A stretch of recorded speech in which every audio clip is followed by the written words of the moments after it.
berjumpa lagi dengan saya Ibu Ulfa Aulia. Sekarang kita akan belajar bahasa Indonesia materi surat dinas. Nah, sebelum kita membahas bagaimana cara menulis surat dinas yang baik, apa sih sebenarnya surat dinas itu? Surat dinas adalah surat yang dikirimkan oleh suatu instansi atau lembaga kepada perseorangan atau instansi yang lainnya. Oke, itu ya pengertian surat dinas ya.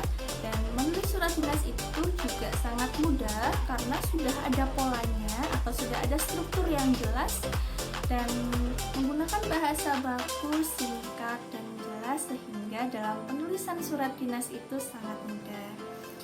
Baik anak-anak, kita akan mulai menulis surat dinasnya. Simak ya penjelasan ibu kali ini. Yang pertama adalah dalam menulis surat dinas yaitu kop surat. Di bagian kop surat, di sini contoh ya, ibu contohnya SMP Mandiri Pontianak. Jadi ada nama sekolahnya, lalu ada alamat surat. Di sini alamatnya adalah Jalan Gajah Mada nomor 1 Kota Pontianak. Ini contoh. Lalu diberi garis. Kenapa diberi garis? Karena ini untuk membatas biar tahu mana antara kop surat dan isi surat tersebut. Di bawahnya adalah tanggal pembuatan surat. Yang pertama adalah kota dibuatnya surat tersebut. Di sini kotanya Pontianak, tulis. Lalu tanggalnya 7 Agustus 2020. Di akhir tidak perlu menggunakan tanda titik karena bukan merupakan kalimat ya. Jadi sudah seperti itu. Di bawahnya, di sebelah sini ada nomor, lampiran, dan perihal. Untuk penulisan nomor, perhatikan di sini 121. Apa ini? Ini maksudnya adalah nomor keluar surat. Di SMP Mandiri Pontianak berarti surat ini adalah surat ke-121 yang keluar. Begitu. Besok apabila ada surat lagi yang dibuat berarti 122. Paham ya? Lalu garis miring di sini ada SMP.MP. Ini adalah kode dari instansi atau lembaga yang terkait. Di sini kodenya SMP.MP. Jadi masing-masing lembaga itu beda kodenya ya. Selanjutnya garis miring lagi, di sini adalah bulan pembuatan surat. Di sini bulan 8. Lalu garis miring lagi tahun pembuatan surat, tahunnya 2020 ya. Terus di bawahnya ada lampiran. Karena ibu tidak menggunakan lampiran, maka diberi tanda strip. Di bawahnya ada perihal. Nah, perihal ini, jadi surat ini tujuannya itu untuk apa? Karena sekarang ibu contohnya yaitu diskusi kegiatan 17 Agustus, maka ditulisnya adalah diskusi kegiatan 17 Agustus.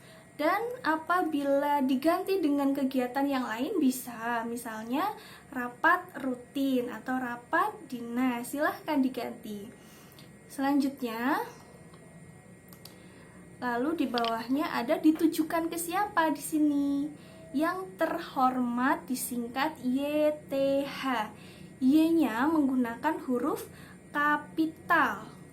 Nah, di sini Y-nya menggunakan huruf kapital, jadi YTH titik orang tua atau wali murid. Ingat ya nak ya, tidak menggunakan kata kepada.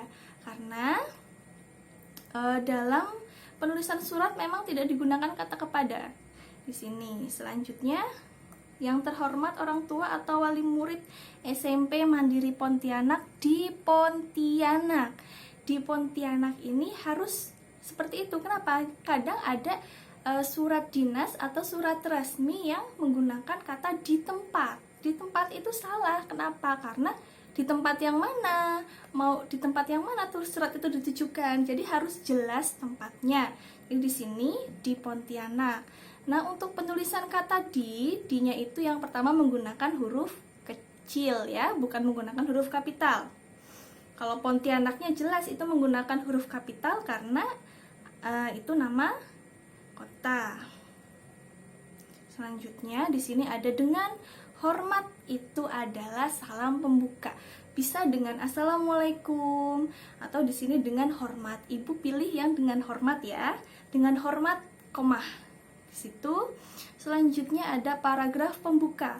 Dalam rangka memperingati hari ulang tahun kemerdekaan ke-75, kami mengundang orang tua atau wali murid untuk mendiskusikan acara peringatan kemerdekaan 17 Agustus dan kami mohon kepada orang tua atau wali murid dapat berpartisipasi dalam memberikan masukan dalam kehadirannya pada. Nah, di sini ini yang paling penting, hari dan tanggal, waktu, tempat acara, penulisannya. Untuk yang bagian depan, hari, waktu, tempat, dan acara, H, W, T, dan A-nya ini menggunakan huruf kecil. Itu aturan di EYD-nya ya.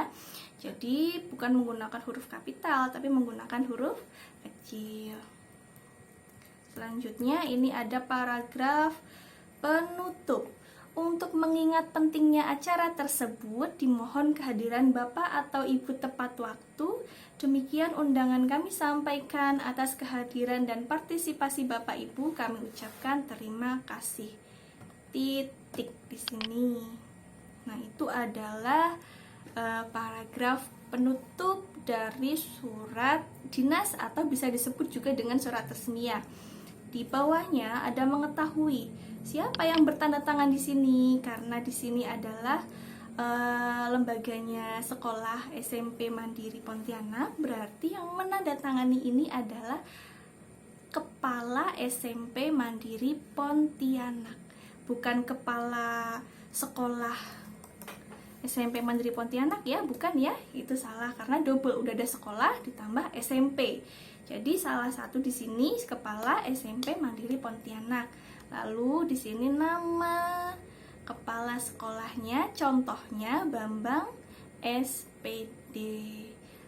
Itu adalah cara penulisan surat dinas yang mudah sekali kan apabila dilihat sekilas. Semoga anak-anak semua bisa mengerjakannya, bisa membuat surat dinas dengan baik. Terima kasih, selamat pagi. Wassalamualaikum warahmatullahi wabarakatuh.